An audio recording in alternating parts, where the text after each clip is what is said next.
Finally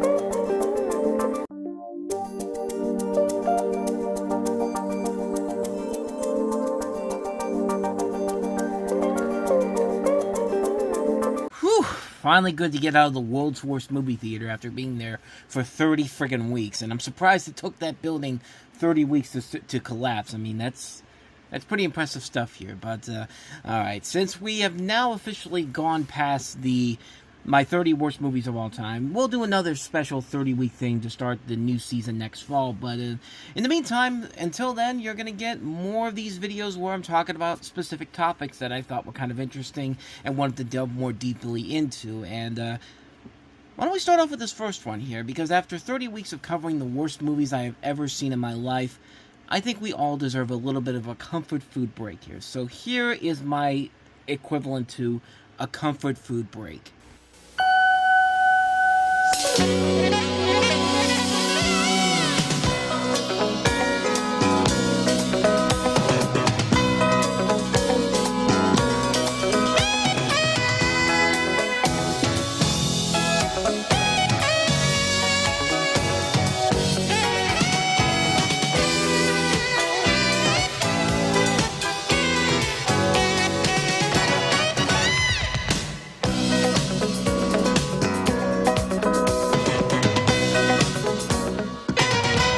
Siskel and Roger Ebert, the two most famous movie critics of their times, and to some, the two most notable film critics, period.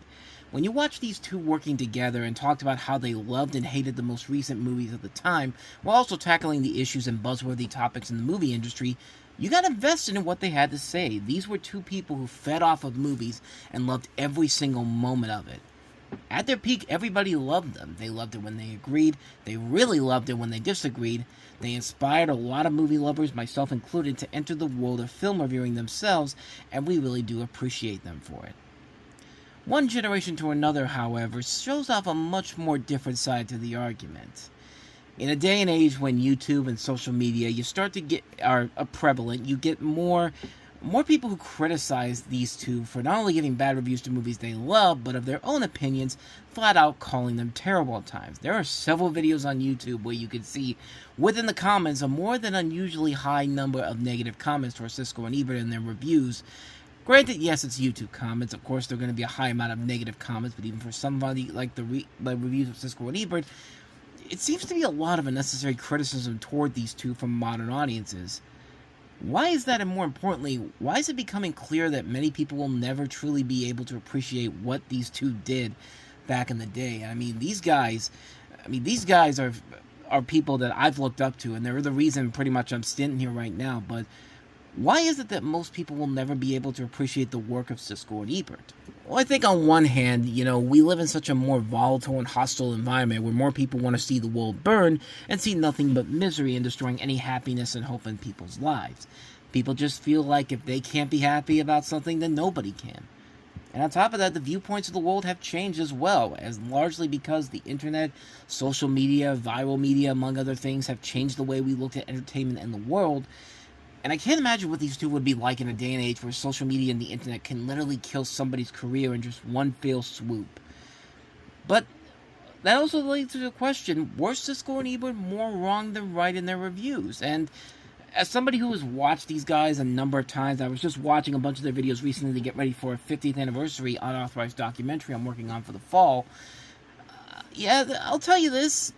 Yeah, they could be more wrong than right sometimes. I mean, when it comes to horror films, they were mostly very negative, and more than positive. There would be very few times that they would ever give a really good horror movie a positive review. I mean, they did not like any of the Friday the 13th movies. They were very negative to most of the Nightmare on Elm Street movies.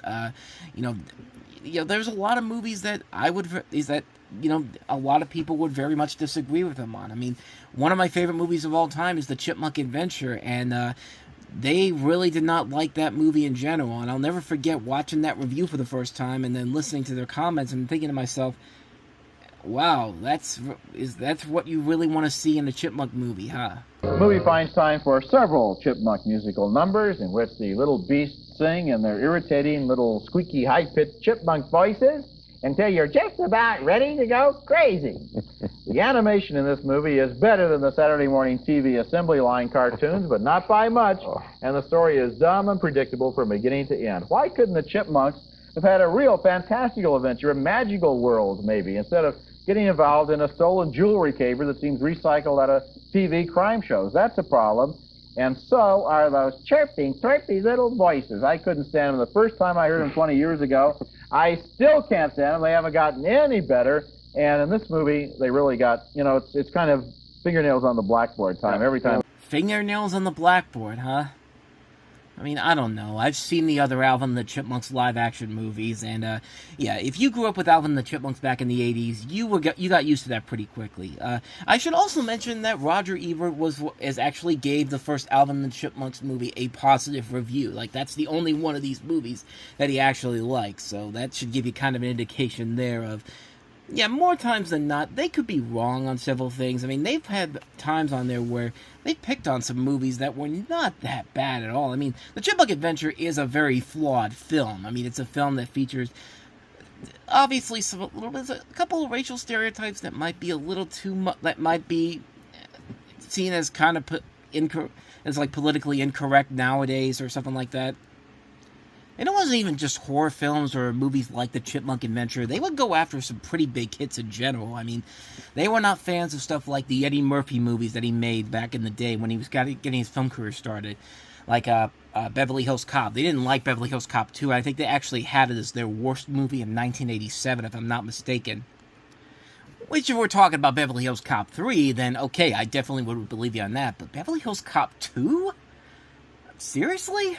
I mean, granted, it's not the first movie, but it wasn't anywhere near as bad to be called the worst movie of 1987. I mean, that's one of those ones where you look at it and go, like, I mean, just, there's times when you feel like they were particularly offended by stuff that was just not seen by a lot of people then. I mean, they got on, but at the same time, they would also be, like, one of the more famous, diversive episodes they ever did was Benji the Hunted, which I just covered recently in time about the movie's flashback.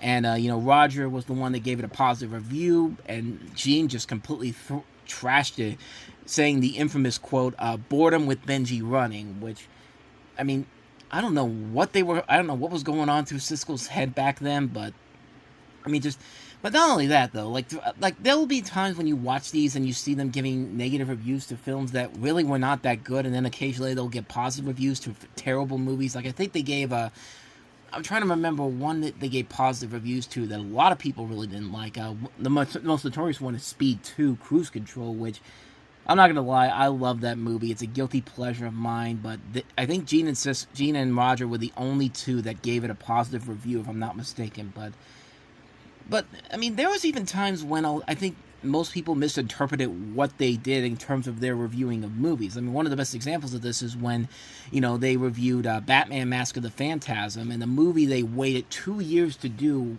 and they didn't even know about until Batman Forever was about to come out. And I just want you to listen to one part where Gene Siskel talks about the Joker. And, everyone considers the Joker, Mark Hamill's Joker in the Batman animated series, to be one of the best overall. And I mean, this is still one of the best Jokers ever. But let's just hear what Gene has to say about this whole thing. There's more, including the Joker, who frankly was better when Jack Nicholson played him in the first movie, or Cesar Romero in the cartoon show on TV. I don't like this Joker's voice. You're too late, Batman! There are 20 miles of tunnels under this place, and they're all filled with high explosives. In 5 minutes, everything goes up. But it's the drawing style that really distinguishes Batman Mask of the Phantasm. You can really lose yourself in all of these great images as Batman fights against the Phantasm, his deadly imitator. Well, at least he ended it on a positive note, but I think the thing that most people are going to take away from that is the fact that, Gene basically said that he doesn't like Mark Hamill's Joker, which, yeah, it's something that will definitely rub a lot of people the wrong way. And I mean, it's not like he's saying he thought it was the worst. And trust me, if he was alive to see what Jared Leto brought to the table with Suicide Squad, I mean, I think he would easily change his response, but it's a line like that easily would lead to a lot of negative comments on social media in general. But here's the thing. in a way, the review kind of actually helped both Gene and Roger give more appreciation, I think, to other forms of animation. I mean, I think Ebert himself began to, like, champion animation as not being just for kids. I mean, it was after this film they would start taking a look at more adult Japanese animated movies on a regular basis. Like, they looked at Ghost in the Shell, Princess Mononoke, Kiki's Delivery Service, a lot of the Hayao Miyazaki works, and any other animated film that were intelligent and might have been overlooked by the media for the most part. And Gene Siskel has always been the champion for mainstream fare as well. He was usually the one campaigning for bigger blockbusters to be up for the major awards. Like, I remember back in 1989, he actually made an argument that Tim Burton's Batman should have been a contender for Best Picture. And Gene also would usually go against public opinion on a lot of popular movies, which tells you he would always be sincere and honest. And it's really why I've always respected him, despite, disagreeing with him a lot. And the same with Roger, too. But here's the thing.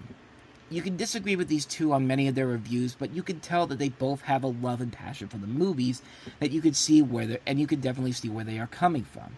I think Roger Ebert said it best in a video where they're talking about film criticism and the fact that you have to give a movie its day in court, and that the review should always communicate what you thought.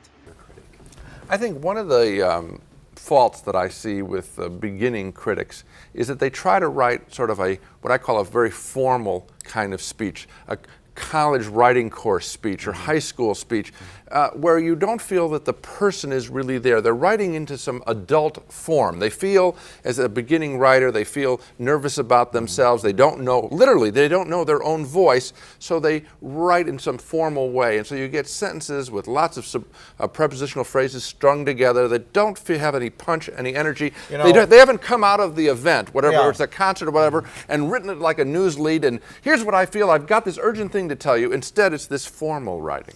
I write a little differently than you do, but I think that, well, I know that over my typewriter, when I had a typewriter back in the old days, I had a little quotation from a book called The Immediate Experience by Robert Warshaw. And he said about film criticism, a man goes to the movies and the critic must be honest enough to admit that he is that man. Of course, you could say man or woman. I mean, he was a little bit sexist, you know. But the point being, you went to the movies. The group didn't go to the movies. Right. A demographic segment didn't go to the movies. Kids didn't go to the movies. Adults didn't go to the movies. You went to the movies. What happened to you? Mm-hmm. And if it happened, you have to admit it. Mm-hmm. Now, a lot of critics are almost shy about confessing that they've had any kind of emotional reaction. Right. I mean, if you laughed, say you laughed. If you cried, say you cried. If you were bored, say how bored you were. You know, but don't indicate that in a way you were kind of this aloof Olympian figure standing above the groundlings in the audience and observing with amusement their pathetic little reactions, because you were there and the review should communicate what you thought. I took a lot from Gene and Roger, largely, and how they usually gave their honest feelings on something and eventually not listen to what the consensus would have to say, and just go and try to enjoy the film for what it is. I mean, there's a number of movies that get panned by critics and audiences that I really like, or sometimes love, and after a while, I just have to tell myself that I really just don't care what people have to say about my thoughts. If I enjoy a movie, I really enjoy a movie. There's a number of great classic Siskel and Ebert episodes and videos I could recommend enough to just show how old school Siskel and Ebert felt about movies and film critiquing that modern audiences and people who want to enter the world of film criticism should take a look at. Like, you should look like the video about, like I said before, talking about young movie critics and how to hone your craft of reviewing movies, and then looking at the movies that inspire them to become film critics as a whole. Gene and Roger's legacies are forever etched in stone. They will always be remembered as the definitive movie critics of all time. And their love and passion for movies was so strong and so out there, it's going to be hard for anybody to really duplicate their love that they have for film. I mean, I try to use a lot of what they did on their show for my movie review show talking about the movies, but I know that I can never top what these guys do. I mean, we live in such a time where anybody and anything can be instantly criticized, but also can be praised for something that they did. But no, regardless, it's going to be really hard to eventually find anybody who has that love and effort into their work that Gene Siskel and Roger Ebert had in those modern times. So were they more wrong than right? Yeah, but does that make them bad people? No.